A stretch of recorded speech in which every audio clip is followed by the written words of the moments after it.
24 గంటల్లో తీవ్ర వేడి నుంచి భారీ వరదలకు ఢిల్లీ ఎలా మారింది? ఢిల్లీ జూన్లో 88 సంవత్సరాలలో అత్యధిక 24 గంటల వర్షపాతాన్ని చవిచూసింది. ఇది గత వారం వరకు కొనసాగిన మండుతున్న ఉష్ణోగ్రతల నుండి ఉపశమనం పొందింది.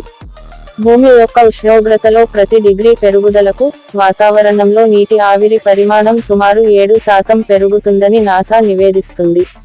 తక్కువ సమయంలో తీవ్ర వర్షాలు కురుస్తాయని నిపుణులు అంచనా వేస్తున్నారు.